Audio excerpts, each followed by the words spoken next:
যে জায়গাটা আজকে বলার মূলত সেটা হচ্ছে আরজিকর মেডিকেল কলেজে যে 9ই আগস্ট অভয়ার খুন এবং ধর্ষণ যে নারকীয় ঘটনা ঘটেছিল সেই ঘটনার সাক্ষী সারা বাংলা সহ সারা বিশ্ব।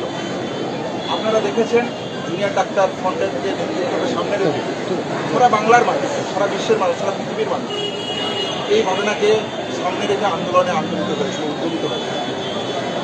রাস্তাঘাট, মাঠ ঘাট, সমস্ত জায়গায়, কলেজ, বিশ্ববিদ্যালয়, সমস্ত জায়গাতে অভয়ার ঘটনাকে কেন্দ্র করে ন্যায় বিচারের দাবিতে সবাই এগিয়ে এসেছে। ঠিক যখন 11 মাস পূর্ণ হতে চলছে, 1 বছর পূর্ণ হতে চলেছে, ঠিক সেই সময় ন্যায় বিচারকে কেন্দ্র করে যে 2-3টে প্রশ্ন এখনো প্রাসঙ্গিক হয়ে থাকছে, সেই প্রাসঙ্গিকতা আজকে আপনাদের সামনে প্রথমে বলে দিতে চাই। প্রাসঙ্গিকতা কি? প্রাসঙ্গিকতা হচ্ছে এক, যে আমরা বলেছিলাম এই ঘটনায় একাধিক ব্যক্তি জড়িত আছে। কেন বলেছিলাম? আপনারা একটা সাধারণ কমন সেন্স থেকে ভেবে বলুন যে স্মুতারি, থ্রটলিং এবং অ্যাসল্ট এই 3টে কাজ একজন ব্যক্তি কিভাবে করতে পারে? একটা মেডিকেল কলেজের অভ্যন্তরে 3rd ফ্লোরে চেস্ট মেডিসিন সেমিনার রুমে একজন ব্যক্তি কিভাবে এই 3টে কাজ একসাথে করতে পারে? অথচ সিবিআই চার্জশিট কি বলছে? না, একজন ব্যক্তি জড়িত, অভিযুক্ত সঞ্জয় রায়, তাকে শিয়ালদা কোর্ট থেকে সাজা শোনানো হয়েছে। তাহলে আমরা মনে করি এই ঘটনায় একাধিক ব্যক্তি জড়িত, তাই আমরা ন্যায় বিচার এখনো পাইনি। দ্বিতীয়ত কি, যে সাপ্লিমেন্টারি চার্জশিটের প্রশ্ন প্রাইমারি চার্জশিটে সিবিআই যেখানে পরিষ্কারভাবে তারা লিখছে যে তারা সাপ্লিমেন্টারি চার্জশিট দেবে। কেন দেবে সাপ্লিমেন্টারি চার্জশিট? না, লোকাল অথরিটির ইলিগাল ড্রিম ছিল, এই ইলিগাল ড্রিমকে ফুলফিল করার জন্য এভিডেন্স ট্যাম্পার করা হয়েছে, ইনভেস্টিগেশনকে হাফ করার চেষ্টা হয়েছে। এইরকম যে গুরুতর অভিযোগ, সেখানে 1 বছর অতিক্রান্ত হতে চলেছে ইনভেস্টিগেশনে, তারপরেও কেন এখনো সাপ্লিমেন্টারি চার্জশিট? সুপ্রিম কোর্টে লাস্ট যে হিয়ারিং হচ্ছে সেখানে সলিসিটর জেনারেল পরিষ্কারভাবে জানাচ্ছে যে তারা সাপ্লিমেন্টারি চার্জশিট দিতে প্রস্তুত। তারা হাইকোর্টে পরিষ্কারভাবে জানাচ্ছেন যে সাপ্লিমেন্টারি তারা দিতে প্রস্তুত, কিন্তু কবে, কতদিন পর বেরোলে সাপ্লিমেন্টারি চার্জশিট তারা দিতে পারবে? না, আদৌ তারা সাপ্লিমেন্টারি চার্জশিট দেওয়ার যে প্রতিশ্রুতি দিচ্ছে সেই প্রতিশ্রুতি আদৌ সত্য না ভুয়ো, এই প্রশ্ন থাকছে। তাহলে এই যাবতীয় যে প্রশ্নগুলো আছে এখনো ন্যায় বিচারের ঘটনাকে কেন্দ্র করে, এবং এর পাশাপাশি আমরা যে সামগ্রিক দাবি তুলেছিলাম যে দ্বিতীয় অভয়া যাতে না হয়, আমরা কেন বলেছিলাম দ্বিতীয় অভয়া যাতে না হয়, আমরা কেন এই দাবি রেখেছিলাম, সেই প্রাসঙ্গিকতা আজ পশ্চিমবাংলার প্রত্যেকটা মেডিকেল কলেজ, জেনারেল কলেজের অভ্যন্তরে। কেন বলছি আমরা এই কথা? আপনারা দেখেছেন থ্রেড কালচারের কথা, আপনারা দেখেছেন কলেজ বিশ্ববিদ্যালয়গুলোর ভিতরে শাসক দলের ছাত্র সংগঠনের দ্বারা কি পরিস্থিতি কলেজ ক্যাম্পাসগুলোকে তৈরি করেছে। মহামান্য আদালত থেকে পরিষ্কারভাবে তাদেরকে বলা হচ্ছে যে এই শাসক দল আশ্রিত যে ইউনিয়ন রুমগুলো আছে সেই ইউনিয়ন রুমগুলোকে বন্ধ করে দেওয়া হয়, কলেজে কলেজে ছাত্র সংসদ নির্বাচন বন্ধ হয়ে গেছে। তাহলে এই যে সামগ্রিক পরিস্থিতি, যে পরিস্থিতি থ্রেড কালচারকে একটা জায়গায় জন্ম দিচ্ছে, সৃষ্টি করছে, এবং এই ধরনের ঘটনার সামগ্রিক যে ভিত্তি, সেই ভিত্তি হচ্ছে এই কলেজ ক্যাম্পাসগুলো। সেই জন্য আমরা দাবি তুলেছিলাম যে কলেজ ক্যাম্পাসগুলোতে গণতান্ত্রিক পরিবেশ থাকা প্রয়োজন। আজকে কসবা ল কলেজের ঘটনাকে কেন্দ্র করে যে প্রাসঙ্গিকতা সামনে এসছে, যে গভর্নিং বডি কেন থাকবে, আমরা বলেছিলাম যে রবি কল্যাণ সমিতির চেয়ারম্যান বা পার্সোনাল জায়গা যেটা হবে সেটা হচ্ছে কলেজের প্রিন্সিপাল, এমএসসি থাকবে। কেন বাইরে রাজনৈতিক হস্তক্ষেপ এই কলেজগুলোর অভ্যন্তরে থাকবে? কিছুটা মানা হচ্ছে, কিছুটা কাজ কলেজ, মেডিকেল কলেজের অভ্যন্তরে সামগ্রিকভাবে যে চিত্র থাকা প্রয়োজন সেই চিত্র আমরা দেখতে পাচ্ছি। এই সামগ্রিক দাবিকে সামনে রেখে 8ই আগস্ট এবং 9ই আগস্ট যে ঘটনা, আপনারা যদি খেয়াল করে দেখেন, এই আরজিকর মেডিকেল কলেজ সহ সারা বাংলা, সারা বিশ্বের মানুষ কি ভেবেছিলেন অভয়ার আন্দোলনকে সামনে রেখে? তারা অভয়ার ন্যায় বিচার চেয়ে সড়ক, রাস্তা, সমস্ত জায়গাতে বিভিন্ন পেন্টিং, চিত্রকলা, বিভিন্ন আর্ট, বিভিন্ন সমাজের মাধ্যমে তারা তাদের প্রতিবাদের ভাষা তুলে ধরেছেন চলমান অভয় আন্দোলনের মধ্যে। আমরা সেই স্মৃতিকেই, সেই যে যন্ত্রণার রাত 9ই আগস্ট, যে 8 থেকে 9ই আগস্ট অভ্যন্তরে যখন আরজিকর মেডিকেল কলেজের অভ্যন্তরে এই ঘটনা ঘটছে, আমরা মনে করি কোনো নাগরিক সমাজের পক্ষে এই অসহনীয়, অমানবিক জায়গা মেনে নেওয়া সম্ভব নয়। সেই জায়গা থেকে আমরা 8ই আগস্টের রাত এবং 9ই আগস্টের সারাদিন, মানে 12টার পর থেকে সারাদিন অবধি আমরা সামগ্রিক কর্মসূচি রাখার প্রস্তাব রাখছি। মশাল মিছিলের মাধ্যমে আমরা আমাদের কর্মসূচি শুরু করছি। 8ই আগস্টের এই যে অভাবনীয়, অসহনীয় যে রাত, অমানবিক যে রাত, সেই রাতকে, সেই রাতের স্মৃতিকে আপনারা ফিরিয়ে আনুন। যে প্রতিবাদের ভাষা আমরা কলকাতা শহর সহ সারা বিশ্বের বাংলার দুয়ারে দুয়ারে আমরা যে প্রতিবাদের ভাষা আপনারা তুলে ধরেছিলেন, নাগরিক সমাজ তুলে ধরেছিল, সেই ধ্বনি সমস্ত কলকাতার শহরে, রাস্তায়, পথঘাটে বিভিন্ন সময় সরকার মুছে দিতে চেয়েছে, রাজ্য প্রশাসন মুছে দিতে চেয়েছে। সেই স্মৃতিকে ফিরিয়ে আনুন যে সমস্ত কলেজ ক্যাম্পাসগুলো যাতে একটা গণতান্ত্রিক আপাত গণতান্ত্রিক পরিবেশের বজায় আমরা রক্ষা করতে পারি, সেই জায়গা থেকে আমাদের দুটি কর্মসূচির কথা আমরা ঘোষণা করতে চাই। 8 তারিখ মশাল মিছিল মাধ্যমে কলেজ স্কোয়ার থেকে আমাদের প্রতিবাদী মিছিলের মাধ্যমে আমরা শুরু করছি। 8 এবং 9 তারিখ যে অমানবিক জায়গা, যে অসহনীয় জায়গা, যে সময় অভয়াকে একটা নারকীয় অত্যাচারের মধ্যে দিয়ে বেরোতে হয়েছিল, সেই সময় আমরা নাগরিকরা কিভাবে চুপ থাকতে পারি, কিভাবে বাড়িতে বসে থাকতে পারি, সেই জায়গা থেকে আমাদের সুনির্দিষ্ট পদক্ষেপ শ্যামবাজারের সামনে মশাল মিছিলের মাধ্যমে আমরা সমাবেশ করতে চলেছি। এই সমাবেশে সমস্ত মেডিকেল কলেজের শিক্ষক, শিক্ষিকা, টিচার, স্বাস্থ্যকর্মী, অস্থায়ী কর্মী, স্থায়ী কর্মী যারা আছে, সংবাদ মাধ্যমের থেকে শুরু করে সমস্ত নাগরিক সমাজ, সিনিয়র চিকিৎসক, জুনিয়র চিকিৎসক সবাই আসুন এই মিছিলে পা বাড়ান অভয়ার ন্যায় বিচারের দাবিকে সামনে রেখে। এর পাশাপাশি 9 আগস্ট বিকেল বেলা 5টা থেকে আমরা থ্রেড কালচার, সমস্ত কলেজের যে অবস্থা, সামগ্রিক যে অবস্থা, সেই থ্রেড কালচারকে কেন্দ্র করে আরজিকর মেডিকেল কলেজে ক্রাই অফ দ্য আওয়ারের সামনে, কলকাতার যে মেডিকেল কলেজগুলো আছে সেই মেডিকেল কলেজের ছাত্র ছাত্রী, শিক্ষক শিক্ষিকা, সাধারণ মানুষকে সামনে নিয়ে থ্রেড কালচারের বিরুদ্ধে যে প্রতিরোধ গড়ে তোলা যায়, সেই প্রতিরোধের জায়গাকে আমরা প্রোগ্রাম দিচ্ছি। এর পাশাপাশি সমস্ত মেডিকেল কলেজ ছাড়াও বাকি যে কলেজগুলো আছে সেই কলেজের অবস্থাও আজকে কসবা ল কলেজের ঘটনাকে যদি আমরা সামনে থেকে দেখি তাহলে দিনের আলোর মধ্যে পরিষ্কার। সেই জায়গা থেকে সামগ্রিক সমগ্র বিশ্ববিদ্যালয়, যে কোনো মেডিকেল, নন মেডিকেল, সমগ্র বিশ্ববিদ্যালয় জুড়ে সমগ্র গণতন্ত্র প্রেমী ছাত্রদের কাছে আমাদের আহ্বান থাকবে, আপনারা এই জায়গাগুলোতেও প্রতিবাদ কর্মসূচি গড়ে তুলুন। প্রতিবাদ কর্মসূচির মাধ্যমে আপনারা প্রতিরোধ গড়ে তুলুন, যে যেভাবে পারবেন প্রোগ্রাম করুন।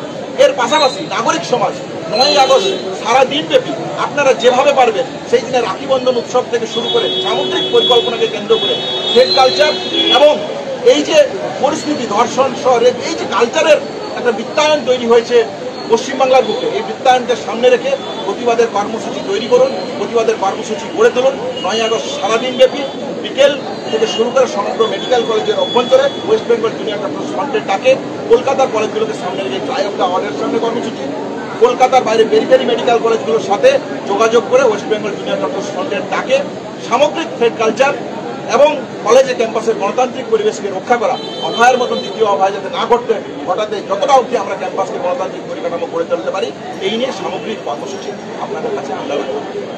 সমাবেশ 9 তারিখ সন্ধ্যেবেলা মিছিলটা এখান থেকে শ্যামবাজার থেকে আর একবার বলে দিচ্ছি, কর্মসূচির যে বিষয়টা এতক্ষণ কোন ব্যাকগ্রাউন্ড থেকে, কোন ভাবনা থেকে আমরা কর্মসূচিগুলো ভেবেছি সেটা একটাভাবে অনেকে রাখলো। মূল কর্মসূচির জায়গা হচ্ছে যে টাইম অফ অ্যালেজ ক্রাইম, কোন সময়ে এই ঘটনাটা ঘটেছিল, সেটা হচ্ছে 8 তারিখ আর 9 তারিখের মাঝের যে রাতটা 12 AM থেকে 4 AM, এই সময়টাই তো সেই রাত, সেই অন্ধকারতম রাত আমরা মনে করি আমাদের জীবনে। অন্তত ওই রাতটাতে আমরা ঘুমোতে পারবো কোনোদিন, এটা আমরা মনে করি না যতদিন না আমরা ন্যায় বিচার পাই, যতদিন অভয় ন্যায় বিচার পাই। তো সেই জায়গা থেকে 9 আগস্ট 12 মানে 8 তারিখ এবং 9 তারিখের মাঝে যে রাত, সেই রাতের বেলা 12টা থেকে 4টে আমরা রাস্তায় থাকবো এবং সেই রাস্তাটা আমরা থাকবো। আমরা শ্যামবাজার, যেহেতু তার আগে একটা মশাল মিছিল কলেজ স্কোয়ার থেকে শ্যামবাজার মশাল মিছিল, এবং তারপর সেই গোটা রাতটা আমরা শ্যামবাজারে থাকবো এবং শ্যামবাজারে আমাদের প্রতিবাদের বিভিন্ন কর্মসূচি, সেটা স্ট্রিট পেন্টিং হতে পারে, সেটা নাটক হতে পারে, সেটা গান হতে পারে, সাংস্কৃতিক নানা জিনিস হতে পারে, তার মাধ্যমে আমাদের প্রতিবাদটা আমরা এবং নাগরিক সমাজের প্রত্যেকটা মানুষ, শিল্পী থেকে শুরু করে তারা রাখবেন। এবং যারা এখানে আসতে পারছে না, যারা কলকাতায় সবাই আসতে পারছে না, তারা প্রত্যেকে আমাদের আবেদন থাকবে সেই রাতটা, এই রাতটা কিন্তু সেই রাত যেদিনকে আমাদের সহকর্মী, আমাদের বোনের চিৎকারকে থামিয়ে দেওয়া হয়েছিল, নিশ্চুপ করে দেওয়া হয়েছিল। তো সেই রাতে আবার আমরা জাগবো, আবার আমরা মশালের আগুন জ্বালাবো, আবার চিৎকার করব। এবং আগের বছরের যে দেখুন, আমাদের কাছে মূল হাতিয়ার হচ্ছে স্মৃতি। কেননা এখন মূল রাজনীতিটা কি বলুন তো, ভুলিয়ে দেওয়া, যে আচ্ছা সবকিছু শেষ হয়ে গেছে, সবকিছু সবাই ভুলে গেছে। আসলে যে আমরা কেউ ভুলিনি, কেউ ভুলতে পারবো না, ভুলতে দেব না, সেই জায়গাটা রাখার জন্য আমরা রাতের বেলা সেদিনকে, সেটাকে রাত দখল বলুন, রাত জাগা বলুন, যে নামেই আপনারা ডাকুন, সেই নামে কিন্তু আমরা সেই রাতটা আমরা রাস্তায় থাকছি। এবং সেই স্মৃতিচিহ্নগুলো, যে গ্রাফিটিগুলো গোটা কলকাতা জুড়ে, গোটা বাংলা জুড়ে অথরিটি পরে মুছে দিয়েছে, সেগুলো আবার ফিরিয়ে আনবো আমরা। এবং আমাদের আবেদন থাকবে প্রত্যেকে যাতে এই আবার করে সেই প্রতিবাদের চিহ্নগুলো তারা ফিরিয়ে আনেন। এবং তার পরের দিন, এটা গেল সেদিনকে রাতের প্রোগ্রাম, ভোরবেলা অবধি আমরা থাকছি। তার পর দিন সকালবেলা রাখি বন্ধন রয়েছে, রাখি বন্ধনকে মাথায় রেখে যারা নিজস্ব কর্মসূচি নেবেন সেই কর্মসূচিটা, এবং বিকেলবেলা 9ই আগস্ট শনিবার বিকেলবেলা, এটা আমরা বললাম শুক্রবার রাত, শুক্র শনি রাতের যে মিলনস্থল সেই সময়টার কথা, এবং শনিবার রাতের বেলা, শনিবার বিকেলবেলা আমরা আরজি করে ক্রাই অফ দ্য আওয়ারের সামনে জমায়েতের ডাক দিচ্ছি। সেই জমায়েতটা মূলত এই যে থ্রেড কালচার, রেড কালচার এর বিরোধী একটা অবস্থান, সেই অবস্থান আমরা এই বিজেপি বিল্ডিংয়ের সামনে, ক্রাই অফ দ্য আওয়ারের সামনে আমরা করতে চাই। এবং এই দুটি জায়গাতেই আমরা কেবলমাত্র জুনিয়র ডাক্তার বা মেডিকেল পড়ুয়া, ছাত্রছাত্রী বা নার্স, স্বাস্থ্যকর্মী নয়, প্রত্যেকটি শুভবুদ্ধি সম্পন্ন মানুষ যারা প্রথম দিন থেকে এই আন্দোলনে রয়েছে, তাদের প্রত্যেকে নিজের নিজের মতো করে পার্টিসিপেট করবেন, এই আবেদনটা আমরা জানাতে চাচ্ছি। মেডিকেল কলেজের পর ল কলেজ, সেখানেও একই ঘটনা ঘটলো, আপনারা কিভাবে দেখছেন? দেখুন, দেখার মানে এটা খুব স্পষ্ট, এটা নতুন করে বলার কিছু নেই। প্রত্যেকটা কলেজে শাসক দল আশ্রিত দুষ্কৃতী বাহিনীরা দাপিয়ে বেড়াচ্ছে, তারা সিন্ডিকেট রাজ চালাচ্ছে, তারা একটা ধর্ষণ সংস্কৃতি চালাচ্ছে, তারা একটা থ্রেড কালচার চালাচ্ছে। আমরা যখন অভয়ার সময় বলেছিলাম, অভয়ের ঘটনার সময় বলেছিলাম যে এটা একটা প্রাতিষ্ঠানিক খুন ও ধর্ষণের ঘটনা, কেন তার পরের দিন যখন এই ঘটনা ঘটলো তার পরদিন আমরা দেখলাম বিভিন্ন কলেজের শাসক দল আশ্রিত যারা গুন্ডা থেকে শুরু করে তারা সবাই ওই সেমিনার রুমে ঢুকে যাচ্ছে। তার পরদিন মিছিল করে যখন আমরা আসছি, এখানে দাঁড়িয়ে ওই সন্দীপ বাহিনী, আশিস পান্ডের বাহিনী, তারা এখন নতুন দল খুলেছে, কি জেডিএ, পিএইচ এসব নাম করে, এই গেটের সামনে দাঁড়িয়ে আমাদের আটকানো হয়েছিল, আমাদের সিনিয়র ডাক্তারদের জামা ছেঁড়া হয়েছিল, পুলিশ দিয়ে মার খাওয়ানো হয়েছিল, আমরা কিছু ভুলিনি। এবং এদের মাথায় শাসক দলের হাত রয়েছে। এবং কসবা কলেজে আমরা একই জিনিস দেখলাম। অভিযোগ তো মানে নতুন নয়, এই মনোজিতের বিরুদ্ধে 2014 থেকে একের পর এক অভিযোগ এসেছে, একের পর এক তৃণমূল কংগ্রেস নেতা এবং নেত্রীর সাথে তার ছবি পাওয়া যাচ্ছে। ফলত তাদের বদান্যতায় আরজি করার ক্ষেত্রে ঠিক যেমন প্যাটার্ন, ঠিক সেম প্যাটার্ন কসবা ল কলেজে রয়েছে, একই প্যাটার্ন আপনি খোঁজ দিন, বর্ধমানে রয়েছে, নর্থ বেঙ্গল মেডিকেল কলেজ রয়েছে, রাজ্যের মানে সমস্ত সাধারণ কলেজগুলোতে রয়েছে। তো এর বিরুদ্ধে প্যাটার্নটা একদম এক, কোথাও গিয়ে আরজিকর থেকে কসবা সব এক হয়ে যাচ্ছে। সেই জায়গা থেকেই আমাদের যে কর্মসূচি, সেই কর্মসূচিতে আমরা আবেদন জানাবো যে সাধারণ যে সমস্ত কলেজগুলো রয়েছে, মেডিকেল কলেজ বাদ দিয়ে যে সাধারণ যে কলেজগুলো রয়েছে, সেই কলেজের ছাত্রছাত্রীরা তারাও কিন্তু মুখ খুলুন। এবং 9 তারিখ রাতে যে আমরা জানার কথা বলছি, 8 তারিখ এবং 9 তারিখের মাঝে যে রাত্রে 8 তারিখ রাত যেটা হচ্ছে, যে রাতে এই ঘটনা ঘটেছিল, যে কালো রাত মানে অন্ধকারতম রাত, সেই রাতটাকে আমরা আমাদের প্রতিবাদের আগুনটাকে সারা রাত আমরা জ্বালাতে চাই।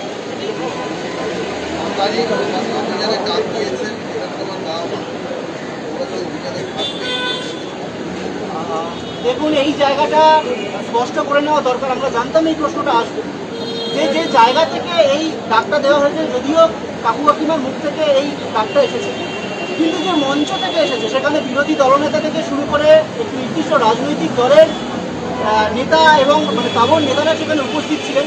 ফলত এটা আমাদের কাছে অনেক বেশি একটি রাজনৈতিক দলের কর্মসূচি হিসেবে বেশি মনে হচ্ছে। এটা কিন্তু মানে আমাদের কাছে মানে কোনো ধোঁয়াশার জায়গায় নেই। ফলত আমরা সংগঠনগতভাবে এটাতে পার্টিসিপেট করব না, কিন্তু তার মানে এটা নয় আমরা সাধারণ মানুষকে এটা নিয়ে কোনো বার্তা দিতে চাইছি। সাধারণ মানুষ যদি এটাতে মনে করেন যে একটা রাজনৈতিক দলের কর্মসূচিতে তারা পার্টিসিপেট করবেন, করতেই পারে, সেটা আমাদের কোনো জায়গা নেই। কিন্তু আমাদের প্রশ্নটা একটা জায়গায়, যে বিরোধী দলনেতা ওখানে দাঁড়িয়ে এই কথাগুলো বলছেন, আজকে এই যে আরজিকর কাণ্ডে অভয়া বিচার পেল না, তার দায় একটা যেমন রাজ্য সরকারের, আরেকটা দায় তো সিবিআই একটা কেন্দ্রীয় তদন্তকারী সংস্থা, সে এতদিন ধরে কি করলো, সে কেন একটা সাপ্লিমেন্টারি চার্জশিট দিতে পারছে না? এই দায় যদি এটা কেন্দ্রীয় একটা তদন্তকারী সংস্থা হয়, তার দায় কিন্তু আজকে সেই কেন্দ্রীয় সরকারের একজন প্রতিনিধি হিসেবে বিরোধী দলনেতারা এড়িয়ে যেতে পারেন না। ফলত তাদের কাছে আমাদের প্রশ্ন থাকবে যে তারা এই ব্যাপারটাকে কীভাবে দেখছে। ফলত আমাদের অবস্থান স্পষ্ট, আমরা আমাদের নিজস্ব কর্মসূচি ওয়েস্ট বেঙ্গল জুনিয়র ডক্টরস ফ্রন্টের পক্ষ থেকে যে কর্মসূচি নিচ্ছি সেটাই আমাদের কর্মসূচি। আমরা নবান্ন অভিযানে পার্টিসিপেট করছি না। সাধারণ মানুষ যদি এটাতে পার্টিসিপেট করতে চান যেভাবে থাকেন, সেটাতে তো আমরা আটকানোর কেউ নই, আমরা বাধা দেওয়ার কেউ, সেটা সাধারণ মানুষ বুঝে সে মতো করে পার্টিসিপেট নিজেদের দিন।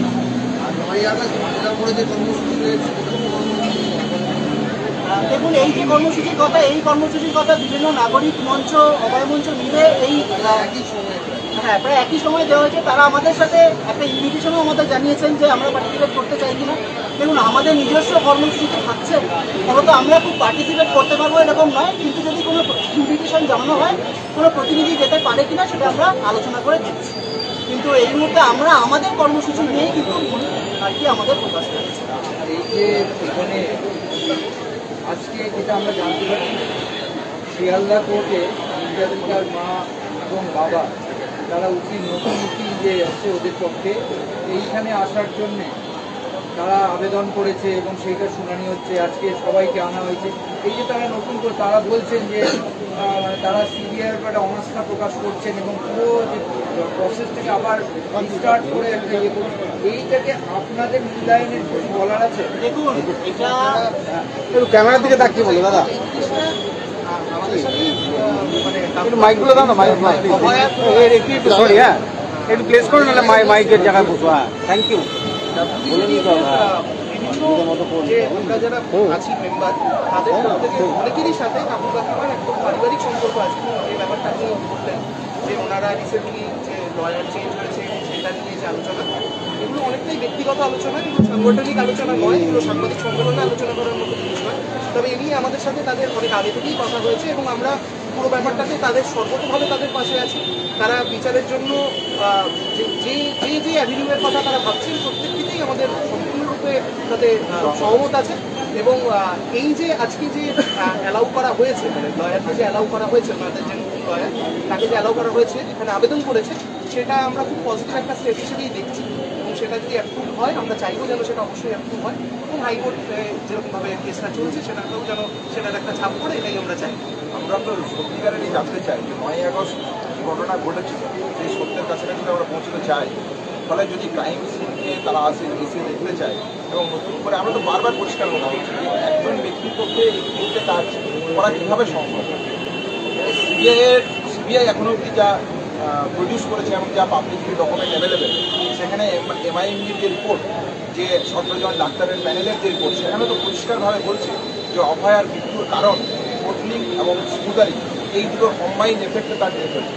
তাহলে এই যদি কম্বাইন এফেক্টে যদি তার ডেথ হয়, তাহলে একজন ক্রাইম যদি 21 যদি একজন হয়, তাহলে তার দুটো হাত যদি এই কাজে ব্যবহৃত হয়, তার সাথে সে অ্যাসল্ট করছে, কোনো রকমের কোনো বিরোধ করে উঠল না, এই জায়গা কীভাবে সম্ভব হতে পারে? মানে সাইন্টিফিক গ্রাউন্ড থেকে এই ঘটনার এই একজনকে অভিযুক্তর কথা এখনও অবধি সিবিআই সামনে এনেছে, এটাকে কোনোভাবেই মেনে নেওয়ার কোনো প্রশ্ন থাকে না।